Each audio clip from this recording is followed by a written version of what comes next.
We are about to start technical session number 7, which calls Design, Construction, and Operational Management of Industrial Facilities and Mines.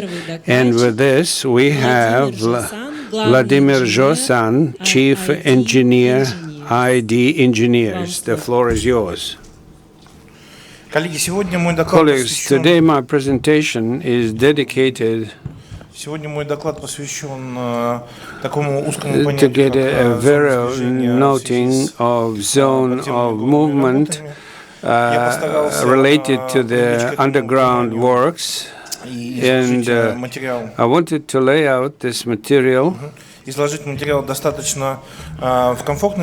a comfortable manner without any scientific theories, and to talk about the basic problems which we face as practice of our company. And our company, more than 200 employees, and we provide service to 18 regions where our clients are, and we have about 48 types of mountain works, and we have accomplished more than 230 contracts. Basic conditions and services for our clients, they are standard. We are very closely working with the BIM design, and next year we will continue to talk about this, and we will share our positive experience, historical information, and we understand. Then we develop the mine, we find the cavities and empty spaces, and actually the rock and the rock maze, we also have faults, and this is inevitable what happens at the mines. And because of urbanization and environmental issues, it is impossible to ignore this problem. In 1556, they used the vertical theory of movement of these masses of rock and soil, and scientific approach was revised depending on the type of rock and soil is used, and these mechanisms are studied, and the basic purpose to understand what is happening with the rock movement. This is the definition of consequences of such faults and cavities. And here is the example. This is the situation in southern Africa, and I have collected a number of cases like this from free sources. I used Google Maps, and this is Gvardeyskaya mine. On the right, you can see the picture. This is Gvardeyskaya mine. That is within the boundaries of Kryvyi Rog city in Ukraine. On the left, this is South Africa, Kirovsky, Russia, Patitis city. And I used the red color to contour the sedimentation of the surface in the area of mining operations. Novoshirokinsky mine in the Baikal area. This is United States on the right, and Henderson mine, United States. Kadir Valley, Australia, and Tashtagol mine in Russian Federation. In order to understand the process of shifting, we identify a number of theories for slopes and deep slopes. Here you can see key slopes for understanding distribution of phases of movement, zones of smooth movement. And what is important here is to understand the full purging of the bulging of the soil. When you have the sedimentation and sagging, which does not result in increase of the width and length, and you see the flat bottom, you can easily be seen on the scheme. When there is a slope, number one, this means so-called flat bottom. If you have the vertical, then it moves all the time. So you can see examples here I show on the facilities of infrastructure. On the left-hand side, you see when some soil gave way under the supports of pipeline, and you have below this pipeline there was a mine, and the deformation does not take place. When incomplete movement is there, then we see the movement resulting from the caving out of the space, and gradually there is a displacement. What is necessary to know, and what we propose for our clients, dear colleagues, we propose to identify in this respect the following. Designing of the zones of shiftings takes more effort than the general knowledge. You require to have knowledge in geomechanics, a way of processing agriculture construction procedures if we operate under the constructed objects, and the right of land. In the Russian Federation, there is such notion as the mining allocation for mining operations. You see this example of such document as the mining allocation, which requires from the owners of subsoil users to define the boundaries of the area, and for mining operations, it depends on the zone of subsidization. So if we do not have the mining allocation, and if we do not assess in accordance with the zone of movement, then beyond the boundaries of the zone of location, we will not be allowed to operate. So from the year 2003, two authors, Lawrence and Kozlovich, identified key types of information necessary required for the zone of topography, geology, structural geology, and tension and seismic risks, which if it is located in a seismic zone. Now, this scheme gives you an idea about the field using the system of block self-crushing. We see the formation of zone of crushing, risky zone, and general zones of the mining which are not safe. Importance is the approach when you employ a combined method of production. So we're near the approaching the end of the operation of the mine, so we can take into account the potential impact of the mining to the stability of. So what can happen if we ignore these processes? The most unpleasant thing which ever happened here in our is the air shock. We see the air shock of the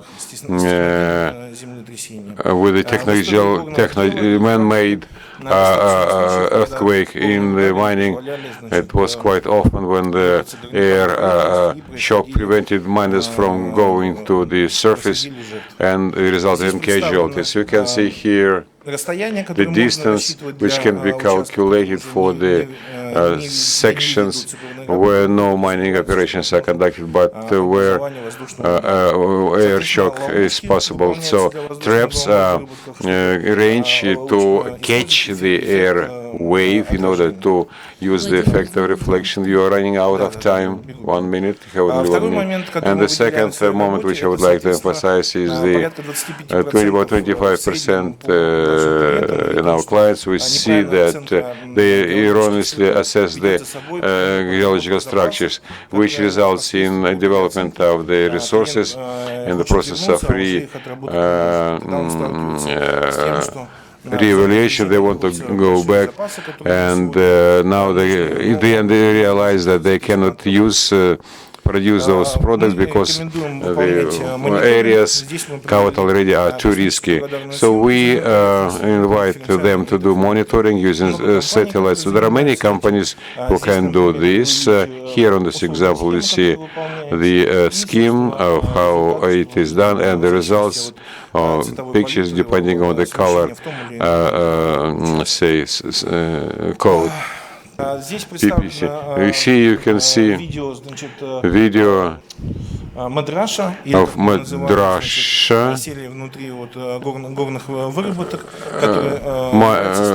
which is the result of incorrect understanding of the structure of the rock mass. On the right-hand side, you see the famous rupture of water which occurred in the Norilsk nickel. The pictures are taken from open sources when certain species are getting structures displaced and they result complications in discharge of water to some extent. And the result of the gross violation of ignorance the Kolbrook mine when they conducted some test work using parameters of development. They did not see no consequences, and in 1960 this accident happened when there was displacement of more than 438 miners died because there was a mining air shock and they died. So this is the end of my story. Thank you very much. Thank you, Vladimir. You are very experienced and competent mining engineer. If anyone has any questions, I request you to ask him on the sides and the wings of our seminar. I would now invite our next speaker, Artyom Romanchenko, General Director of EMC Mining. Dear colleagues, good afternoon. I would try to be as brief as possible. The subject matter of my presentation is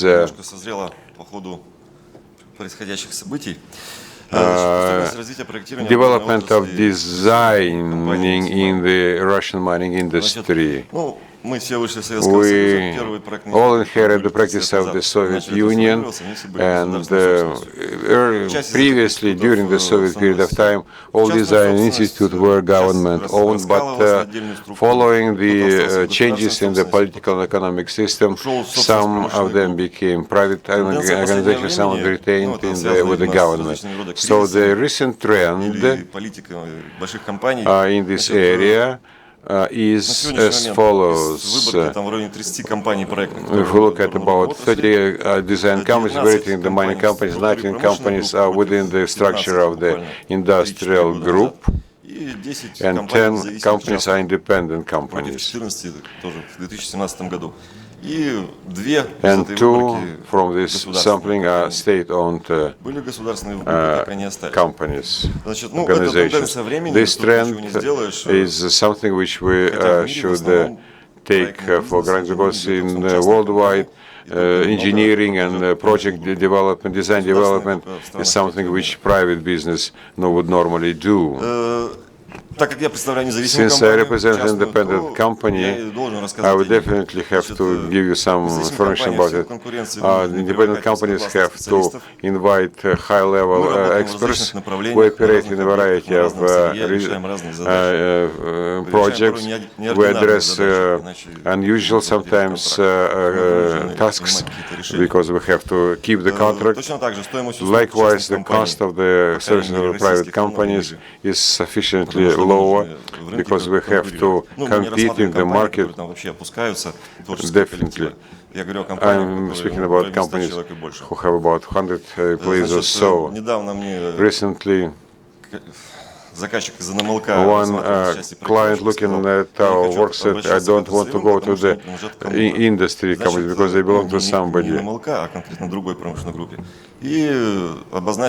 they identify the risk because they may want to reject my contract. And I see this is a positive advantage of working with the private project development company because we do not have adherence association with the idea.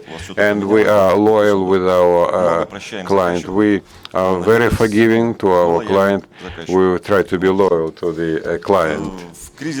During the crisis time, private companies shrink in terms of the number of employed persons, but basically all of them continue to be afloat. So in this connection, the logic is very simple. In order to be present in the market, you have to enhance your competence. Our design institute, EMC Mining, is busy developing open pit development, mining technologies,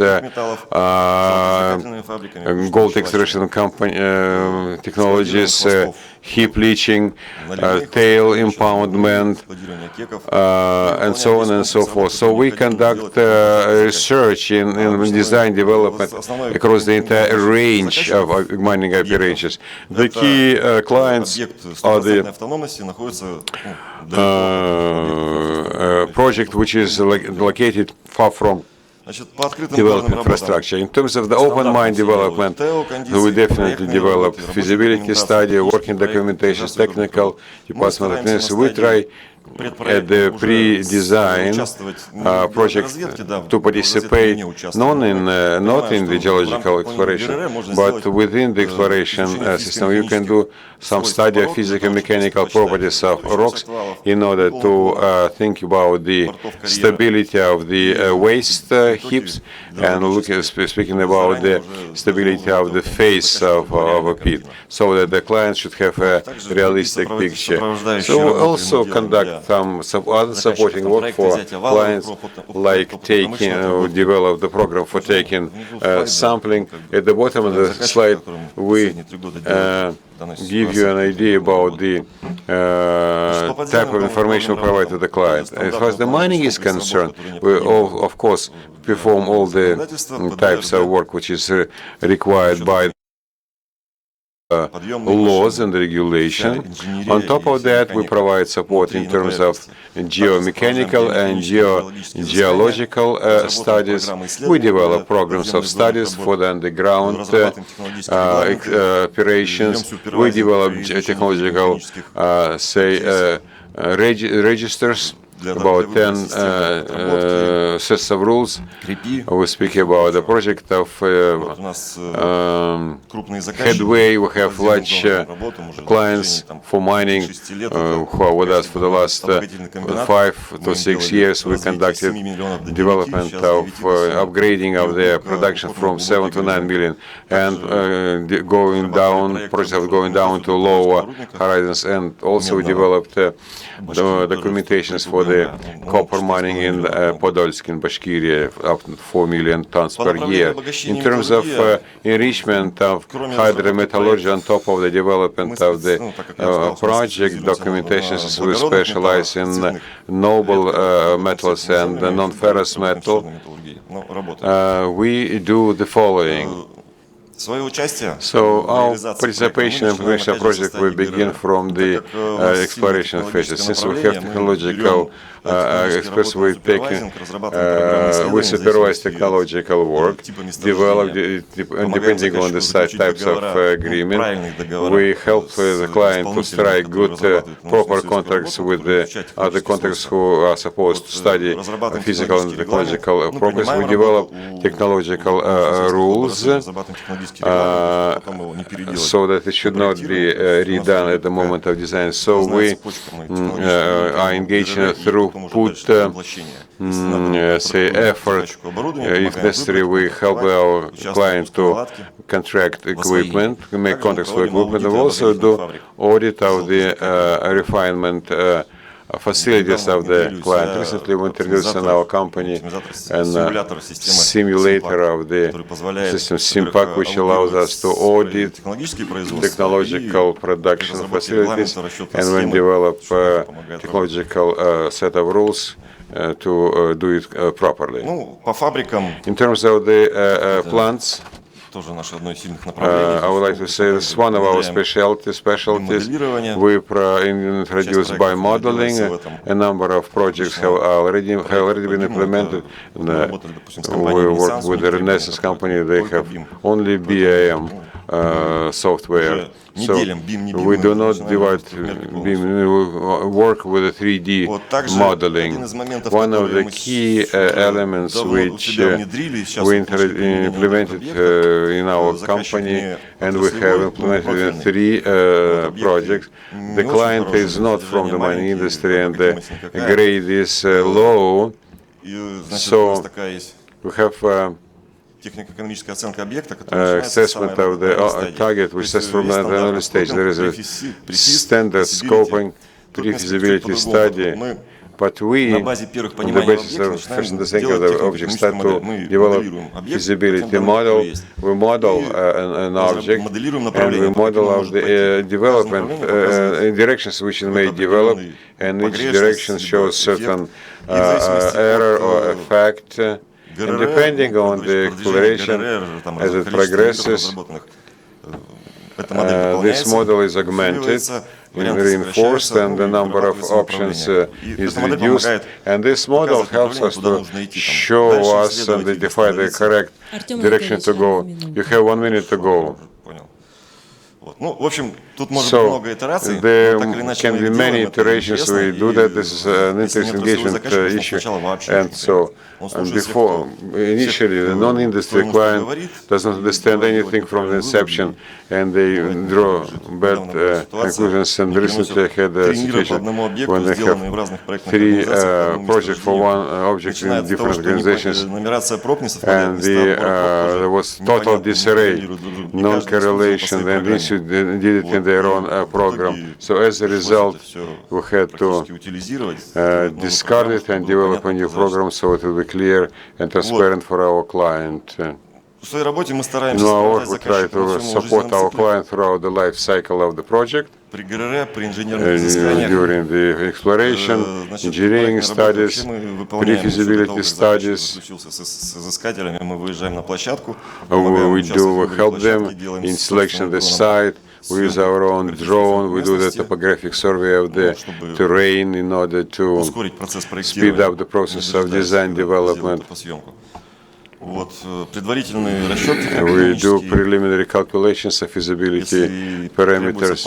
If necessary, we conduct analysis of the market situation, if necessary, to offer this advice to the client. That's all so far. Thank you for your attention. Thank you very much. We wish you success and luck at a very competitive ground as consulting and engineering. I would like to introduce with pleasure our next speaker, Albert Abdulin, Director of the Industrial Design Department, ID Engineers. I would continue the topic chosen by my predecessors, and the topic is fairly interesting, related to technology of design decisions, adoptions, and people come across the problem that this process has to be made automatic, should be brought to a single common denominator. Let's talk about our company, Rock and Mill professional team.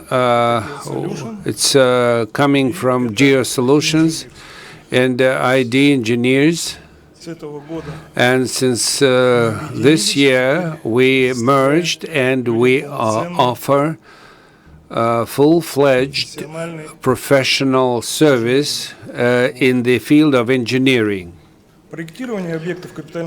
Design of the sites of capital construction is a fairly complex type of activity made through a number of different processes in the design organization, and it requires detailed design and management and ensure material and technical supervision, and it also should have a specific order and rules of procedure. And we thought about this in our activity, and in order to properly plan it and to implement specific electronic documentation turnover, we have to properly document that and to understand the whole business. The design processes, it is not about technology. It also contains certain requirements to the content of the documentation and is regulated by different norms, rules, and regulations. The technology of design includes the cooperation of architects, environmental specialists, engineers, for it is a fairly comprehensive and complicated process, and the design technology in the whole setup for mining is the main production efforts and technology. So let us consider it from the viewpoint of methodology, to find some kind of common approach. And the general technological process defines the working procedures at a certain stage of the project development. And we wanted to somehow describe these processes and to record all these technological operations as a sequence which are part of its whole. And the next slide, please.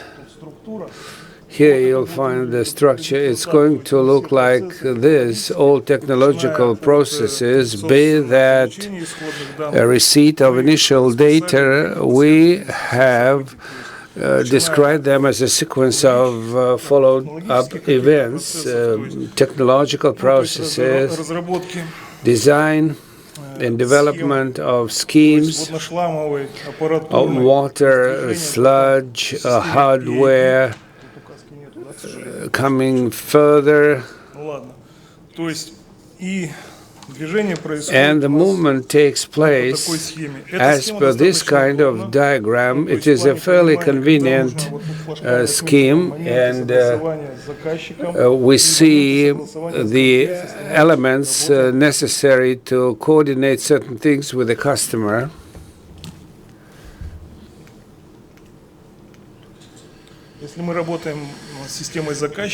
And we need to coordinate certain decisions, and in red, when we designed, if we go from left to right, this is water, sludge scheme, and the sequence of other apparatus train.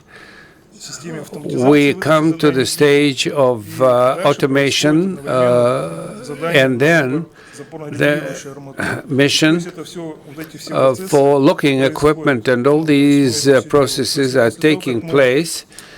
And if we paint that in yellow, so once we coordinate everything, we could make a setup of this technological equipment and pass it over to the construction engineers and workers.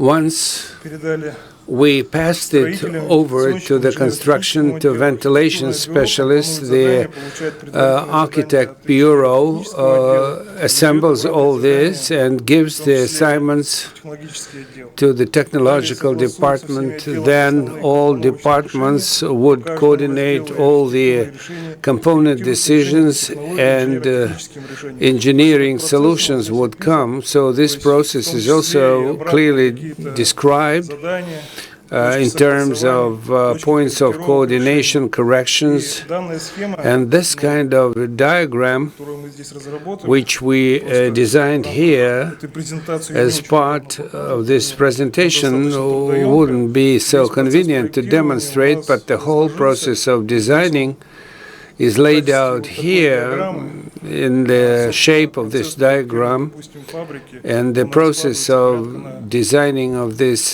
factory that will include from 600 to 1,000 different tasks and missions.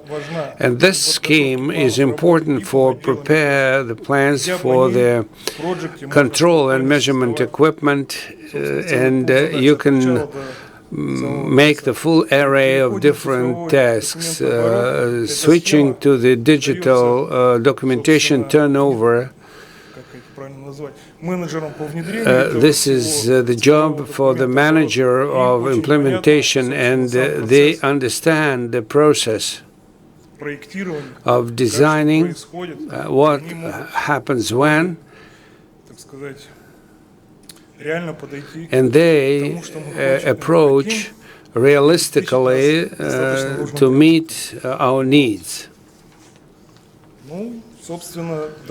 And then we can create a network schedule with relative tasks to be accomplished at a certain time. That's all so far. Thank you for your attention. Thank you, Albert Saburovich. You are being very disciplined. And the questions will come in the end of the session. And with your permission, I will invite Sergei Alexandrovich Shestak. That's our next speaker, the principal geologist, RRK Consulting. Good afternoon. The floor is yours. Good afternoon. Concerning the ore flow is a fairly intricate and complex issue, and all technical services are taking part, and it consists of several blocks, and you can't but forget that optimization of this process also should have a comprehensive process, because you have to anticipate certain result in the end of all these upgradings. That is the collection of initial information, then local assessment of the quality of ore. Here we talk about the horizons or supervision on the extraction, tracing of the movement of ore, and also procedures to compare the stockpiles. This is also very important to manage all these risks. And I have collected the key points of our efforts, how to improve the efficiency of the mine. So this is the assembly of data and the assessment of quality of data, pluses and minuses. This is the testing of the rock too quickly, no need of any type of equipment. But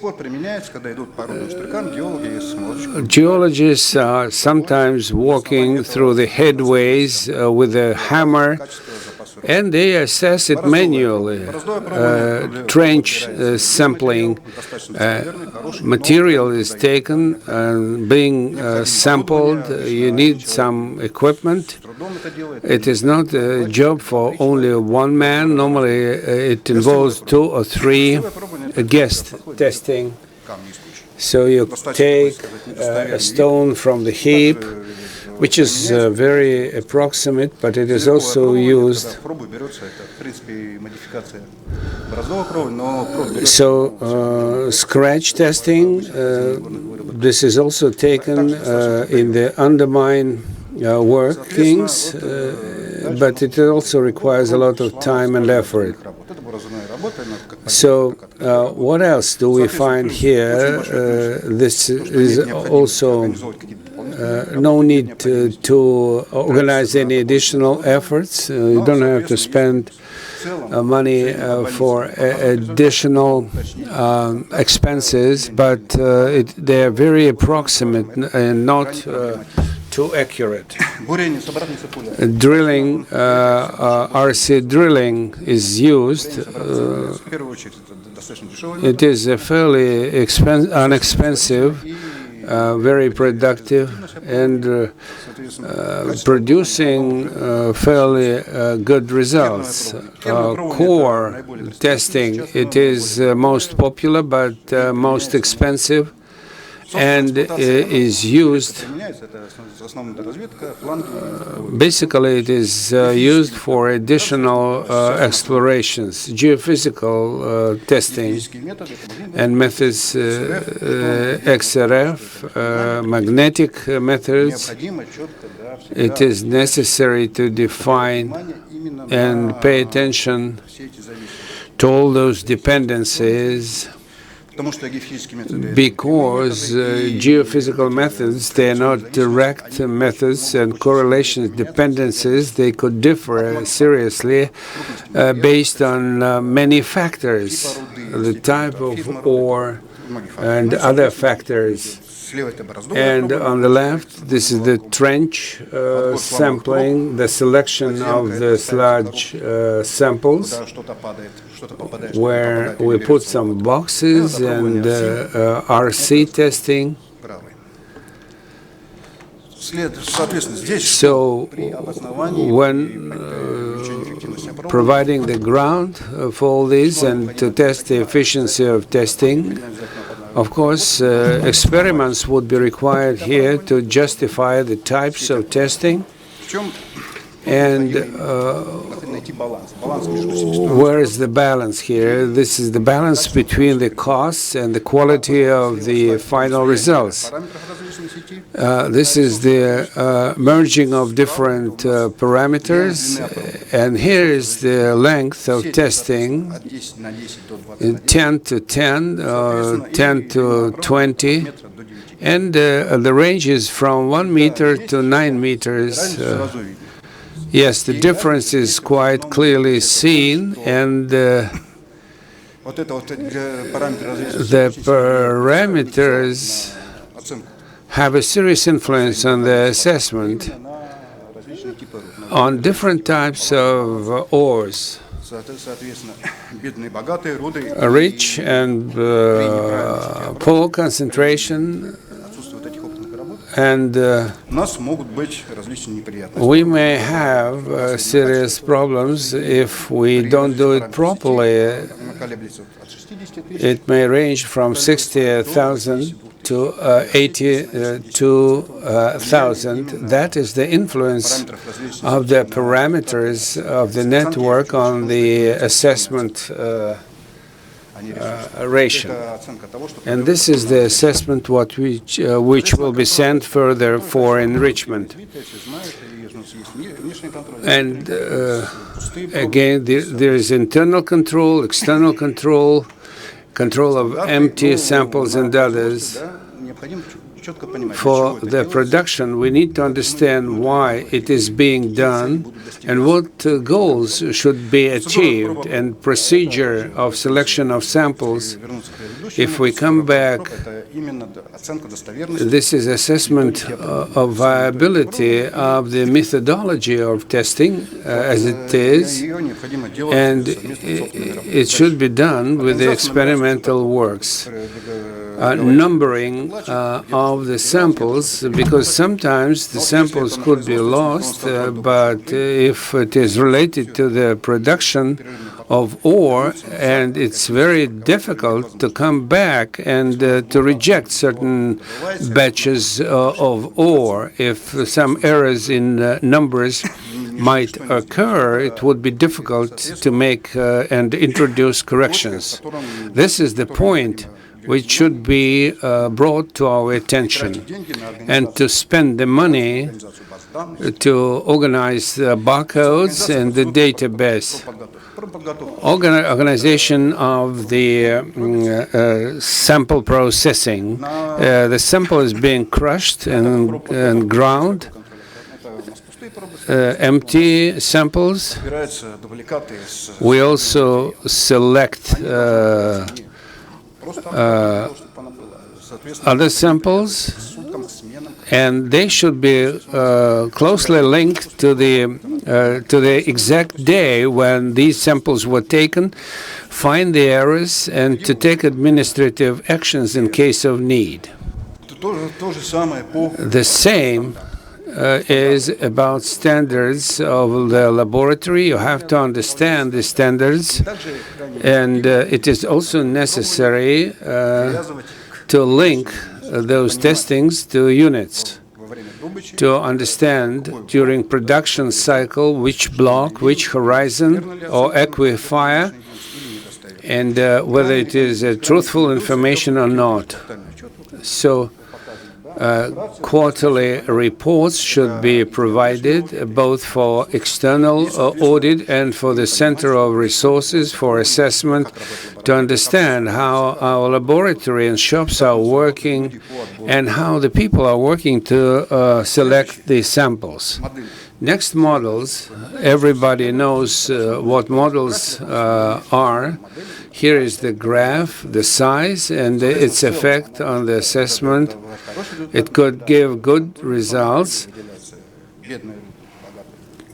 We choose rich ores, poor ores, and we need justification also, and the parameters of modeling for a specific horizon or aquifer for the specific type of ore. Interpolation methods, everybody knows about this method. And here we have pluses and minuses, acquiring, kriging, multi-indicating kriging. This is a job or effort-consuming methods, but it doesn't distort the population. The plus is... You got a minute.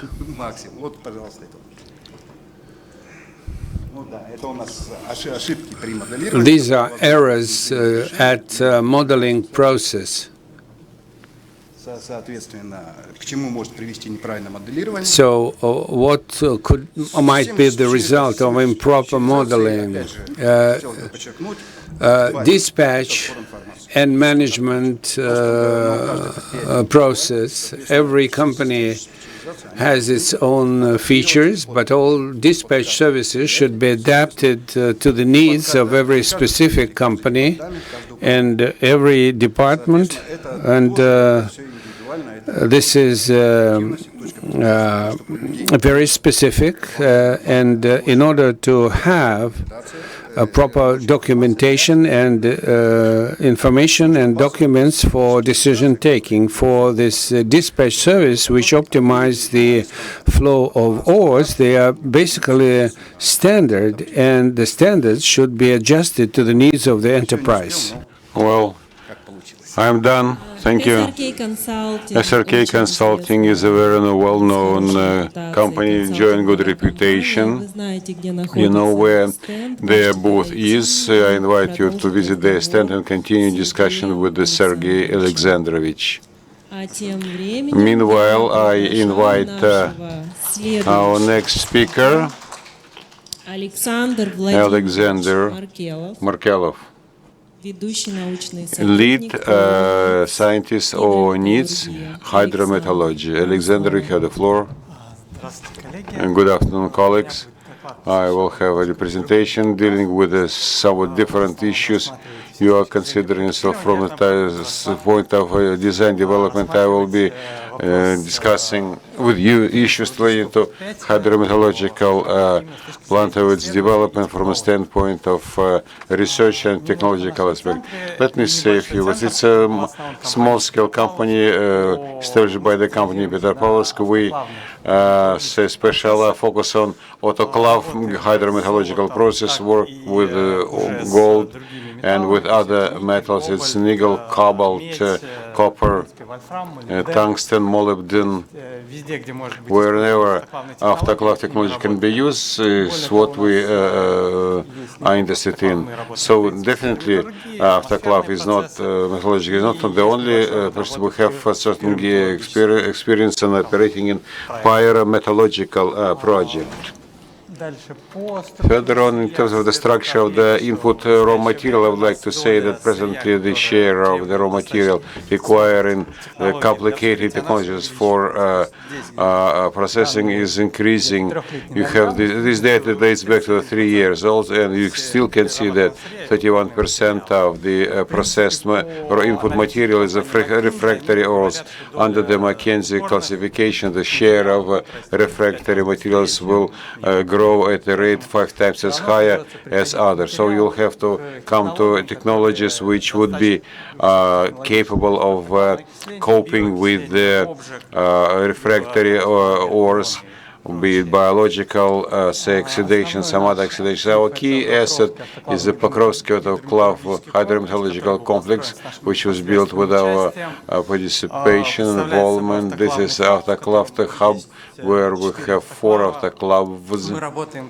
We work with our refractory raw material, but also with the raw materials provided by other organizations. That makes our work additionally complicated, of course, and the involvement of the Scientific Research Center in design development starts with the laboratory studies. This is a very important phase, and the pilot testing, because the technologies are difficult, they require complicated, they require a set of parameters, and any errors committed at the testing and study phase would cost a pretty penny at a later stage, if possible at all. It is also worthwhile noting that we develop processes at this phase for autoclave processes. Also, at this stage, we develop with the design materials, help them in selecting the construction materials with technological diagrams, and if necessary, introduce changes in their work. During the construction period, our technological system are not excluded. We interact with the design engineer organizations. We support from the technological point the entire project, and we develop documentations like technological rules, draft manuals, draft programs of commissioning, and draft manuals for using equipment like autoclave. There are a variety of fine things which you should know in order to operate an autoclave correctly. In terms of our company, I would like to say we had a large-scale complex of work relating to the education, training rather, of personnel, because it's hard to find such personnel who are trained in our technology, so we have to train people who are available, and quite often their experience is not relevant to the environment in which they are likely to operate. So we create program for training, we develop lectures, classrooms, we educate mid-level managers as well, and then they come to the operations with a full understanding of what they are expected to do, and with full understanding not only of the equipment but of technologies as well. We all have also developed together with the PLS company a simulator for operators and shift managers, which was integrated with the system of process management tools, and on the basis of the technology of Siemens MET, we integrated it with these mathematical models developed by us, and it enabled us to train operators more or less in a real-like system. So they were able to work in the plant, honing their skills. I should emphasize that we used real systems. We used all solutions which were placed by the developing the system as CVP. We had real operators, and blocking all the sequences were realistic, very realistic. The next phase is the commissioning of the plant. The technologies, basically in this case, replace the technological service of the enterprise. We provided consulting, we helped in launching the first of the class in the manual mode, and it was quite successful. Within the span of a month or two, we reached the design, say, parameters of operations. And after the commissioning, after the attaining the design level, the technological service continues its involvement. The most interesting challenging thing starts the operations of the enterprise. The enterprise generates a huge amount of data. This data should be analyzed, studied, try to identify, say, some laws and technologies operate in the field do not have time to do that. They have urgent task to analyze, and the complex analysis is something which they are not able to do. That's why such outsourcing, such technology consulting, outsource can identify bottlenecks and offer proposals for improvements, for changing certain parameters. Maybe new technologies can be implemented. So this is something which we also do.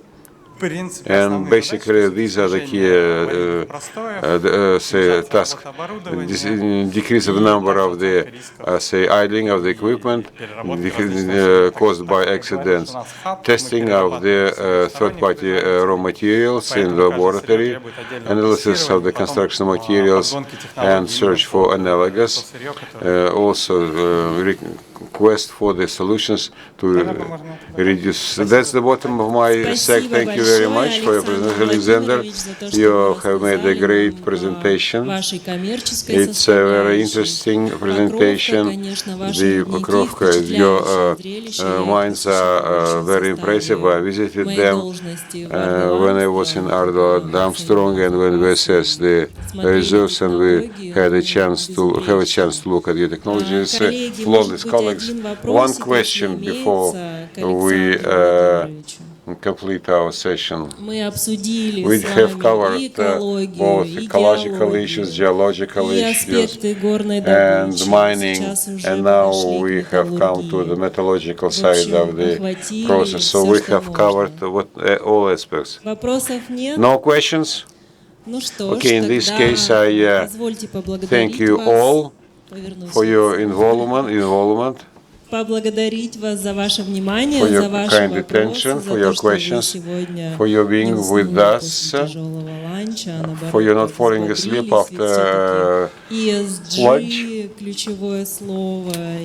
ESG is the key word, of course, and if somebody was shy to ask a question, but if somebody wanted to ask a question in a more private environment, do come to our speakers booth, and I call it a day. Thank you.